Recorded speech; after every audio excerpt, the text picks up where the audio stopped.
seorang Aceh asli yang dulunya adalah Muslim. Saya Islam keras. Saya tidak pernah diajari secara benar, hanya diajari secara keras. Pokoknya salah sedikit dengan orang pukul, salah sedikit dengan orang hantam. Jadi itu yang terjadi di dalam kepribadian saya setiap hari. Dan kemudian papi saya meninggal, saya diperlihatkan foto-fotonya. Itu dikubur secara Kristen. Dan itu yang membuat keluarga di Aceh semua geram. Tapi saya mau bilang apa? Saya pikir ya sudah. Saya mau dihujat apapun, mau dikatakan apapun terserah. Saya bilang sama Mami sabar. Mami berdoa buat saya. Mami berdoa buat anak-anaknya yang lain. Ya. Dahulu Oma berdoa buat cucunya yang laki-laki, buat anak-anaknya yang laki-laki. Semua jadi pelayan Tuhan. Om saya yang di Banyuwangi, adiknya Mami,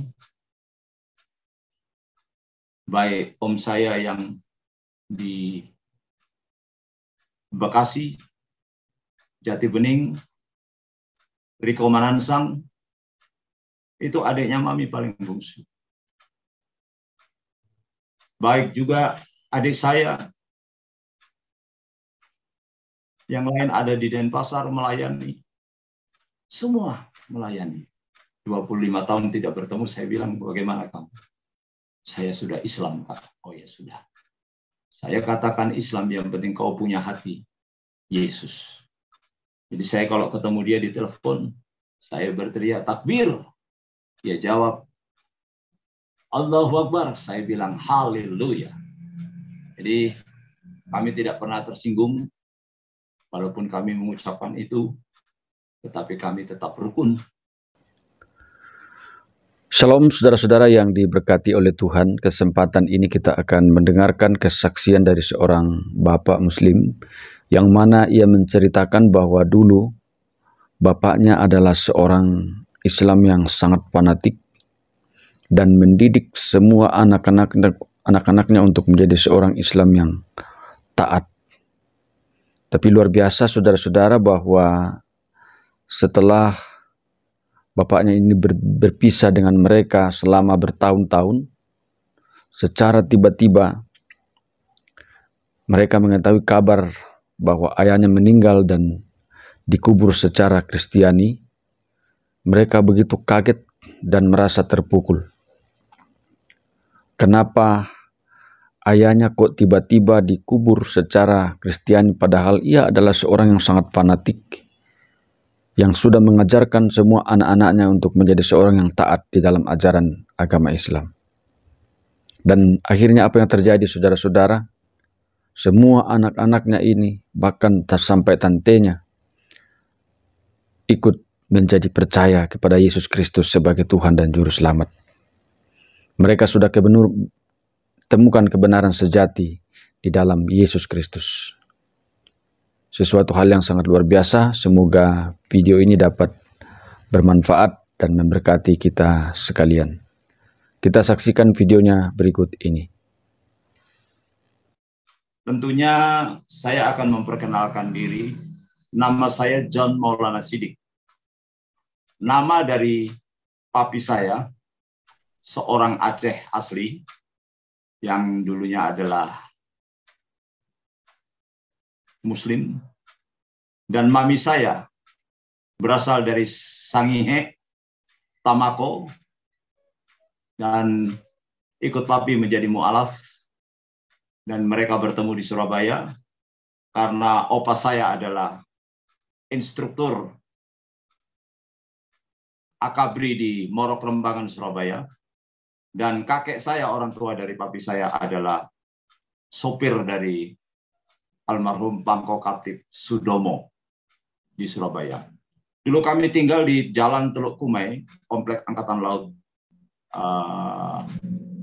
Surabaya. Dan saya sekolah di SD Mujahidin, Perak Barat. Jalan Perak Barat, Surabaya.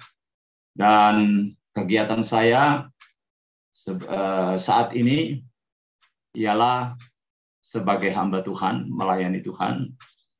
Tiap hari hanya berdoa, membaca firman Tuhan, ya. Dan saudara kekasih dalam Kristus, saya pelayanan di Kota Madiun, jemaat tidak banyak. Yang penting saya melayani, saya tidak mau tarik jiwa sana sini. Yang penting saya memberitakan firman, dan orang yang menerima firman itu merasa sejahtera dan merasa diselamatkan. Karena itu tugas kami. Sebelum saya melayani, papi saya Islam keras dan melarang anak-anaknya untuk mengikuti opa dari mami, karena mereka juga, oma juga adalah ketua majelis dari Gereja Masehi Injilis Sangir Talaut, Gemis, dulu di Ikan Gurami, Surabaya. Dan saudara kekasih dalam Kristus, maka kami menjadi, saya sebagai kakak tertua dari seluruh bersaudara, karena mami adalah anak tertua, dan saya cucu tertua satu-satunya laki-laki, waktu itu menjadi rebutan. Nama saya dulu bukan John Maulana Siddiq. Nama saya tahu dari tante saya, kalau tidak salah, Hendrikus John William siapa begitu, itu sudah saya hapus. Tapi papi saya mengambil saya dari Sangir waktu itu, dan nama itu diganti menjadi John Maulana Siddiq. Semua adik-adik saya nama Muslim. Ada yang Buana Alamsyah, almarhum, kemudian ada Tovan Purnama Siddiq, Fajar Kurnia, dan lain sebagainya. Ada 8 bersaudara. Nah, saudara kekasih dalam Kristus,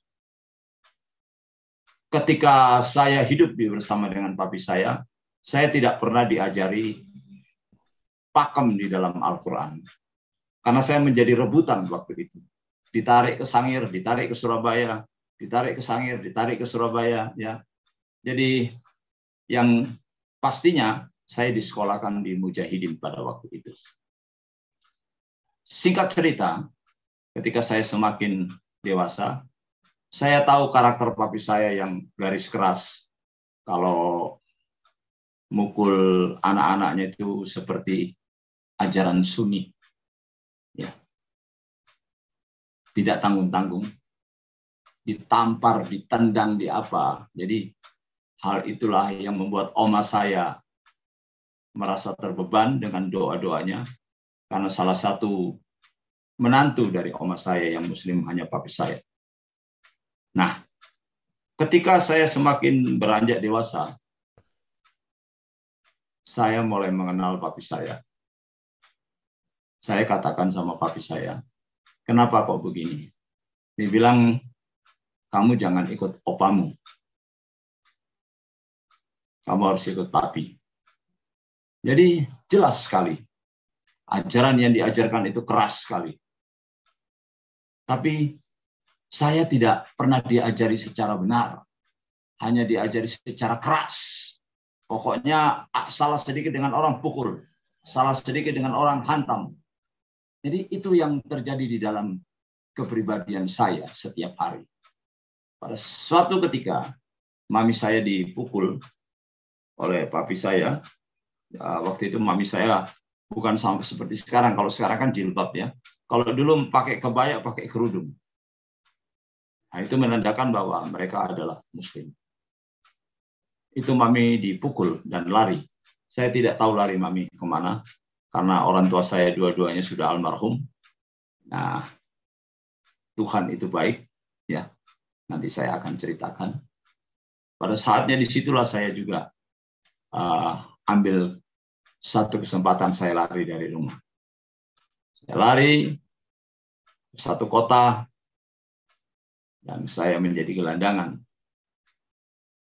Saya ikut orang, dan 5 tahun kemudian saya kirim surat bahwa saya masih hidup. Pada waktu itu saya dendam dengan papi saya. Saya akan katakan, kalau dia berani pukul, saya pukul ganti. Karena saya sudah mulai menginjak dewasa, karena saya juga bekas anak jalanan. Jadi saya nggak takut.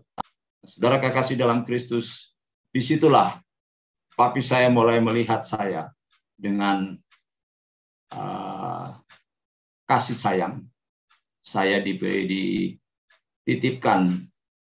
oleh temannya, seorang Kristen, orang Timor Rote nggak tahu Timor Sabu, Pamone, sebagai nakoda kapal pada waktu itu. Saya dititipkan menjadi volunteer di kapal itu.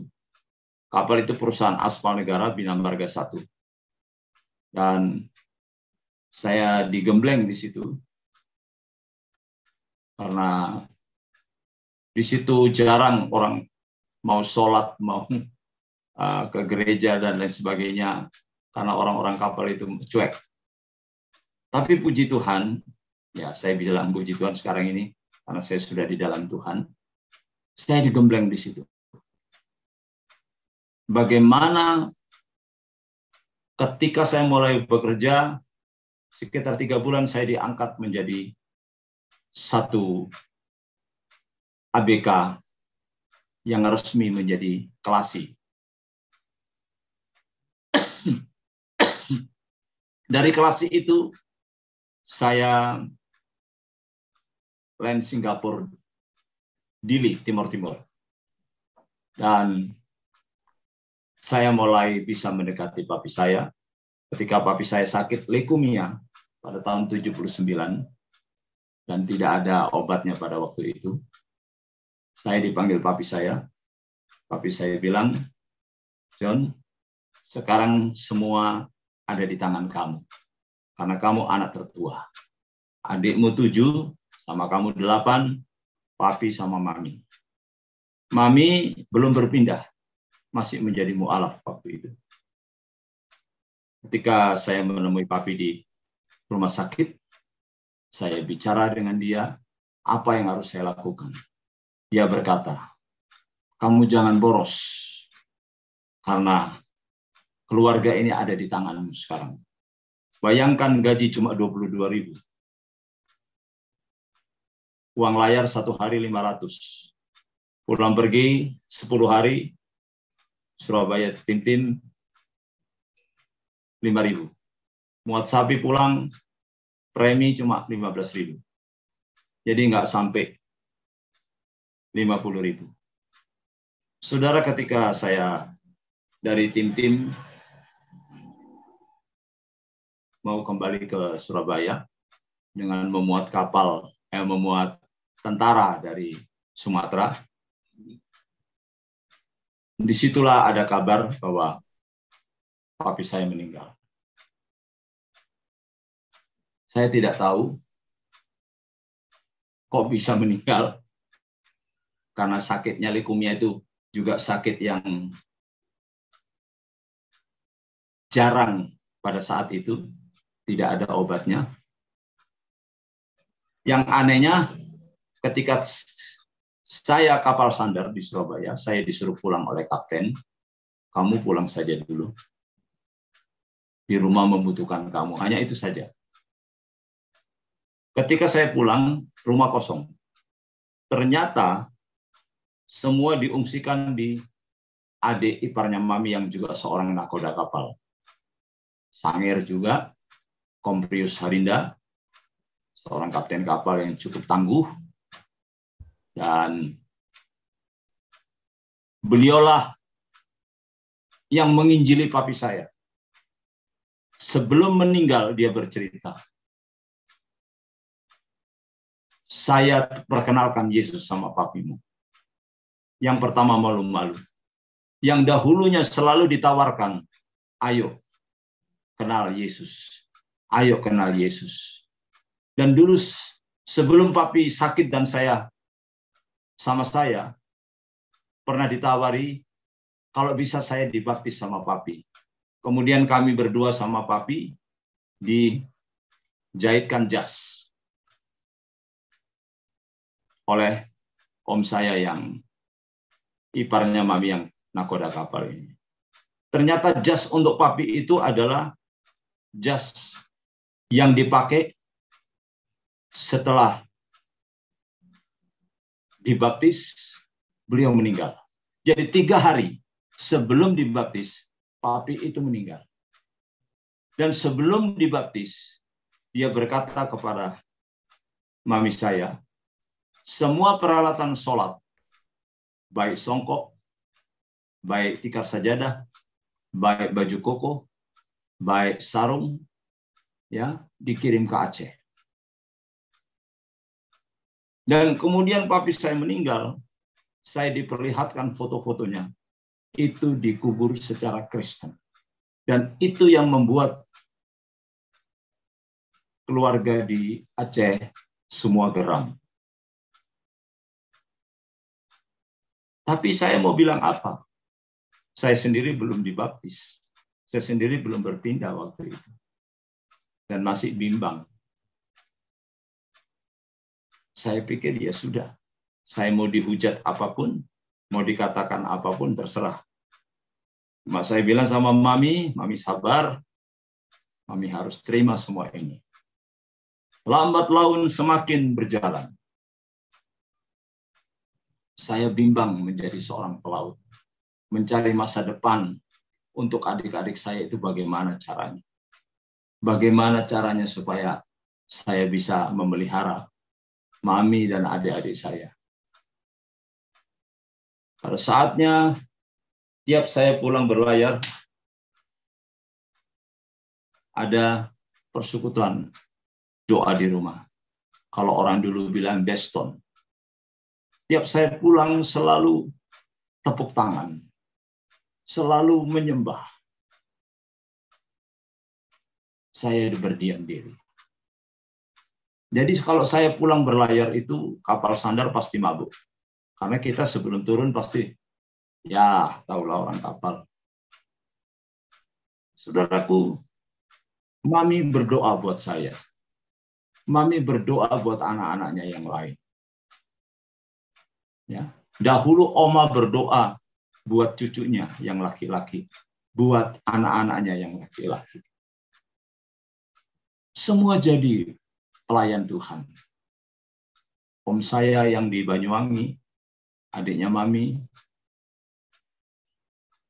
baik om saya yang di Bekasi, Jati Bening, Riko Manansang, itu adiknya mami paling bungsu. Baik juga adik saya, yang lain ada di Denpasar melayani. Semua melayani. Tapi sayang, yang dibawa ke Medan, itu dijadikan mu'alaf oleh kakek saya. Karena dia melihat papi saya meninggal dan dikuburkan secara Kristen. Saya tanya adik saya, 25 tahun tidak bertemu, saya bilang, bagaimana kamu? Saya sudah Islam, Pak. Oh ya sudah. Saya katakan Islam, yang penting kau punya hati Yesus. Jadi saya kalau ketemu dia di telepon, saya berteriak takbir. Dia jawab, Allahu Akbar. Saya bilang haleluya. Jadi kami tidak pernah tersinggung. Walaupun kami mengucapkan itu, tetapi kami tetap rukun dan luar biasa. Semakin berjalan terus.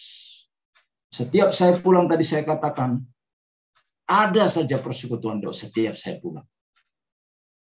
Pada suatu saat, saya jaga, besoknya pray, saya istirahat di rumah. Nggak taunya jam 2 sore, itu ada doa pergumulan di rumah. Saya terusik, saya bangun. Saya keluar pelan-pelan. Kaki saya dipegang oleh mami. Duduk, ikut berdoa. Saya pikir mami ini apa-apaan ini. Ya sudah, saya ikut duduk. Kok merasa enak, merasa nyaman. Walaupun saya buta firman Tuhan, walaupun saya buta tentang beston, karena itu acaranya mami. Dan di situ ada seorang hamba Tuhan perempuan. Ya. Dan puji Tuhan, beliau sekarang menjadi istri saya. Oleh karena istri saya itulah, saya bisa juga ikut melayani. Dan saudara kekasih dalam Kristus, lambat laun, mulai terjadi hal yang luar biasa di dalam pribadi saya. Saya mulai berkata, seandainya saya punya istri seorang pendeta, alangkah bahagianya saya. Tapi saya kan Muslim. Tapi saya bilang lagi dalam hati saya, bagaimana ya bisa punya seorang istri, sedangkan gaji saya tidak cukup. Belum saya membiayai adik-adik saya, dan lain sebagainya. Saya mulai adakan pendekatan. Dan semua hamba-hamba Tuhan mendukung saya dari teman-temannya. Saya diinjili dan lain sebagainya. Ketika tiba saatnya, saya mulai dekat dengan para hamba-hamba Tuhan. Saudaraku, saya coba belajar puasa menanyakan masa depan saya kepada Tuhan. Jika Yesus engkau ada, jika Yesus engkau nyata, jika Yesus engkau hidup, tunjukkan dirimu kepadaku. Selalu tiap hari saya berkata itu. Pada saatnya, suatu saat saya dinasihati oleh seorang hamba Tuhan. Coba kamu belajar puasa. Tanya, kalau di Muslim adalah sholat istiqoroh atau bertanya kepada Allah. Pada saat itu saya berdoa, kalau engkau ada, tunjukkan dirimu. Aku mau masa depanku nyata. Semakin saya dekat, semakin saya mengikuti persekutuan. Tiba saatnya, ketika kapal berlayar dari Surabaya menuju Makassar, saya jaga bersama dengan Mu'alim 3, 8.12. Jam 12 saya istirahat, jam 1 saya belum makan, saya belum buka puasa karena buka puasa saya jam 3 sore. Saya terus bertanya, jika engkau ada, tunjukkan dirimu. Tunjukkan dirimu Tuhan. Saya tiba-tiba melamun itu terus, namanya kena angin laut, ya saya tertidur ayam, kayak tertidur ayam. Jadi saya tertidur sejenak, saya melihat di buritan itu langit yang biru terang, cuaca yang sama, waktu yang sama, ya, tanggal yang sama, hari yang sama. Jadi nyata kayak melihat terjadi pada saat itu. Muncul sesosok jubah putih. Jubah putih itu rambutnya sekian. Dan wajahnya yang bercahaya. Karena saya bertanya, jika engkau ada, tunjukkan dirimu. Karena aku ingin masa depanku nyata. Dia timbul di langit itu. Kemudian dia julurkan tangan yang bekas lubang terpaku, luka terpaku itu. Dia katakan, kedua tangan itu dia katakan, masa depanmu ada di tanganku. Seketika itu juga hilang. Saya terbangun. Saya bilang, waduh, kayak Yesus ya itu tadi ya. Saya beranggapan begitu. Kayak Yesus tadi itu ya. Kok bekas terpaku ya. Aneh. Lembut sekali suaranya. Indah sekali suaranya. Tapi saya nggak ngeh kenapa dia bilang masa depanmu ada di tangan. Saudaraku kekasih dalam Kristus, ketika saya pulang jaga 12.4 dari Makassar menuju Surabaya, saya jaga dengan Mualim 2. Nah, kami ini Mualim 2 ini adalah seorang Nasrani asal Kepulauan Rote, Markus Nepa. Saya bercerita sama beliau. Saya mendapat mimpi ini. Nah, beliau kan tahu bandelnya saya, nakalnya saya. Beliau bilang, mana mungkin kau dapat lihat itu. Kau bukan orang suci, katanya. Ya, saya diam. Saya tetap berkata, saya lihat. Jam sekian, waktu yang sama, cuaca yang sama. Dalam keadaan kapal yang berjalan yang sama. Wah. Nah, ketika malam saya jaga sama dia, saya pegang kemudi. Tiba-tiba saya mengucapkan bahasa lidah. Ora pakaya sana mataku laba-laba. Ini Mualim 2 lihat saya, tapi saya tidak sadar. Dia bilang, kamu bicara apa? Saya tidak bicara apa-apa, saya bilang. Tadi itu. Tidak tahu. Saya bilang. Selang 15 menit, saya ucapkan lagi itu lebih keras. Sambil memegang kemudi. Itu dia bilang. Ini, tunggu dulu, saya pikir dulu. Ketika saya mulai tahu, ingat, ini ada di dalam bestonnya mami saya. Dia bilang, mana mungkin? Iya, kalau tidak percaya datang aja. Besok, nanti kalau sampai Surabaya, saya bilang. Betul ya? Iya, datang saja, saya bilang. Saudara, ternyata itu bahasa lidah. Yang saya terima tanpa penumpangan tangan dari siapapun. Saya nyampe, saya minta tolong dibaptis. Setelah dibaptis, saya bilang sama Mualim 2, kapan kita bisa ke persekutuan doa?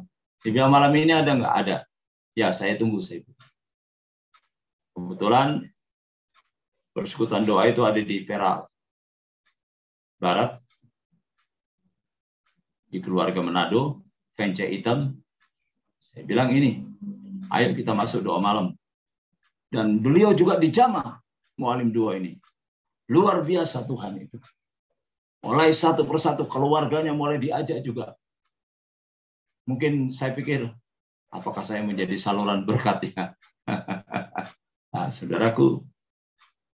Tapi sebelum kami turun dari kapal, waktu saya jaga di kapal sama Mualim 2, kapal sandal, saya hanya merenung begitu dahsyatnya Tuhan. Kok bisa, saya bilang. Kok bisa ya saya berkata-kata seperti itu? Kok bisa ya, kok bisa? Tiba-tiba ada alunan suatu paduan suara yang bermazmur di dalam bahasa roh. Begini dia, saya masih ingat itu. Oranata kanana munina yasana muti kirala mau. Uriralaya nama mau. Uriralaya nama. Saya cari suara itu. Dari Palka 2 sampai Buritan. Setelah sampai Buritan, suara itu redup, mulai hilang. Saya Mualim 2 bilang, kau dari mana? Dari Buritan. Ada apa? Saya mendengar paduan suara yang indah. Masa? Ya. Jadi saya merasakan itu dengan luar biasa. Saya rasanya tiap hari mau menangis. Ketika saya minta dibaptis. Saya mungkin Pak, teman-teman di Miracle TV, sahabat-sahabatku, baik Pak Frankie, bagaimana cinta mula-mula. Saya sama kapten kapal Malumbot orang Sangir. Ketika kami menghadapi gelombang besar, mau nyampe di Makassar, kira-kira 12 jam lagi. Saya bersaksi kepada Kapten Malumbot, Cap, nanti malam ini sudah selesai ombak. Dia bilang, ngana ini persis tahu-tahu saja. Kalau tidak percaya nanti lihat saja. Oh, boleh ngana perkataan. Iya, Kat. Nanti lihat saja. Betul, saudara. Jam 10 malam itu reda. Jadi banyak hal di kapal. Setiap perkataan saya menjadi suatu kenyataan. Terjadi dalam kasih yang semurah setelah saya dibaptis. Saudara kekasih dalam Kristus. Mami saya juga heran lihat saya. Akhirnya seorang perempuan hamba Tuhan ini saya dekati. Tiap pulang saya antar. Tiap pulang saya antar. Saudara, saya memberanikan diri untuk melamar dia. Maukah kamu menikah dengan saya? Gara-gara mau menikah itu saya ketinggalan kapal. Dan saya dipecat dari kapal. Saudaraku, yang saya alami, diajak melayani dengan calon istri saya dari kampung ke kampung di Surabaya. Dan saya menikmati itu sampai kami menikah. Saya kira jadi pendeta itu enak. Ternyata banyak tantangannya. Tapi indah. Bisa menangis, bisa tertawa. Ya, luar biasa. Sampai detik ini pun saya masuk kota Madiun penuh dengan tantangan. Makanya saya bilang saya belajar. Saya punya anak 3 ketika saya menikah. Banyak masalah. Rasa-rasa ingin meninggalkan Tuhan lagi. Rasa-rasa tidak sanggup lagi.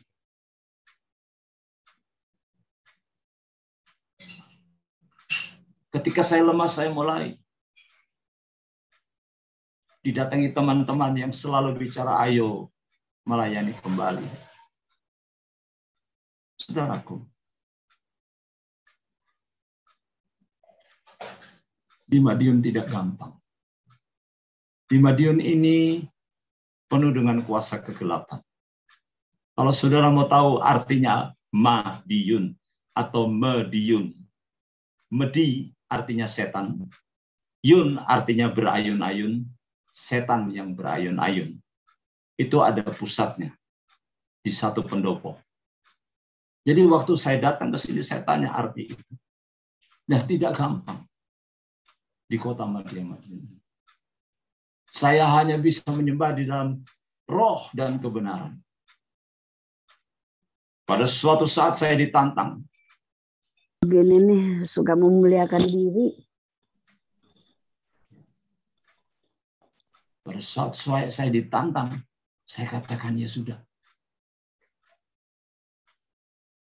Biarkan Tuhan yang bekerja.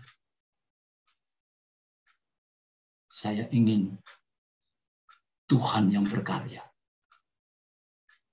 Ejekan sebagai orang miskin. Ejekan sebagai orang Kristen. Ya. Saya hanya bisa berkata, Tuhan tolong aku. Suatu ketika saya berdoa.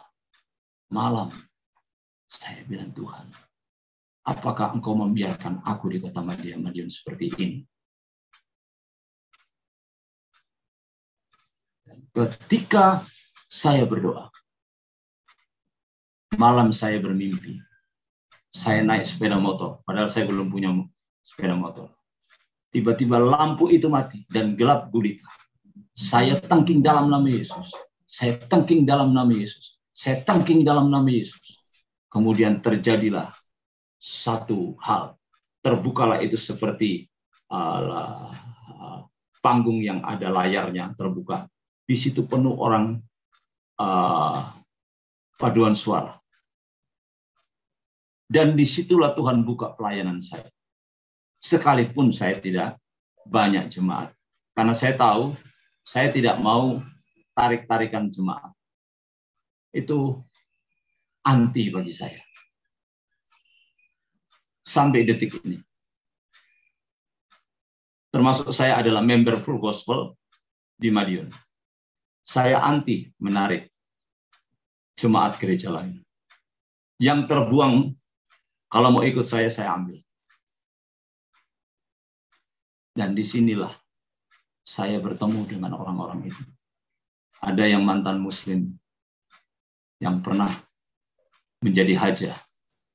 Saya nikahkan kemarin dengan jemaat Tuhan yang ada di sini. Dan puji Tuhan beribadah bersama dengan kami. Bapak, Ibu, Saudara sekalian, saya tidak bisa panjang lebar, saya rasanya mau menangis. Menyaksikan bagaimana kemurahan Tuhan. Seperti yang Bung Frankie tadi katakan. Janganlah khawatir akan hidup. Apa yang tidak kamu makan, apa yang tidak kamu minum, dan apa yang tidak kamu pakai. Tapi carilah dahulu kerajaan Allah dan kebenarannya, maka semuanya akan ditambahkan kepadamu. Satu hal, saya ingin melayani bukan oleh karena duit, melayani bukan oleh karena uang, tapi melayani bicara tentang hati, melayani bicara tentang kerelaan. Saya belajar, sekalipun banyak sikutan-sikutan sesama hamba Tuhan, tapi saya belajar. Nah, tujuan saya surga. Jangan kita mengandalkan, oh saya kuat, saya bisa. Tidak. Tuhan lihat hati seperti Daud. Mau melayani. Itulah saya di kota Madiun. Jemaat saya tidak banyak. Cuma 25 orang. Saya hanya ingin membawa mereka saya pertunangkan kepada Kristus. Kalau saya mau sudah dari dulu jemaat banyak. Tapi saya tidak mau berantem dengan sesama hamba Tuhan. Saya hanya ingin bersahabat. Saya hanya ingin melakukan kasih itu. Supaya betul-betul dinyatakan di dalam hidup saya. Dan hanya ini yang saya bisa sampaikan. Papi saya sudah dipanggil Tuhan. Dengan menyerahkan diri. Mami saya dari mu'alaf kembali menyerahkan diri kepada Kristus. Dan puji Tuhan. Dia minta sebelum meninggal tinggal bersama dengan saya di Madiun dan meninggal di Madiun. Ini yang saya berbahagia. Berbahagia. Anak-anak saya 3. Cucu saya 3.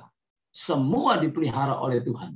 Saya katakan kepada anak-anak saya, kalau kamu bisa menjadi yang terbaik, bisa saat ini berkeluarga dengan baik, bisa yang saat ini yang sudah ada sarjana, bukan oleh karena kekuatanmu dan kekuatannya papi, tapi oleh karena Tuhan mencintai keluarga kita. Jadi saran saya, hanya saya inginkan, mari kita bergandengan tangan. Bawa jiwa-jiwa itu dijadikan mempelai. Karena itu mereka milik Kristus, bukan milik kita. Luar biasa saudara-saudara, kesaksian Bapak ini. Karena Allah sendiri sudah memilih mereka di dalam Yesus Kristus, maka sekalipun dulunya diajar untuk menjadi seorang Muslim yang taat, tetapi kalau Tuhan yang berbicara, Tuhan yang memanggil, Tuhan yang memilih mereka, maka tidak ada seorang pun yang akan bisa menghalangi. Syukur kepada Allah bahwa mereka sekeluarga ini sudah terima Yesus sebagai Tuhan dan Juru Selamat. Sampai jumpa di video-video berikutnya dan Tuhan Yesus memberkati.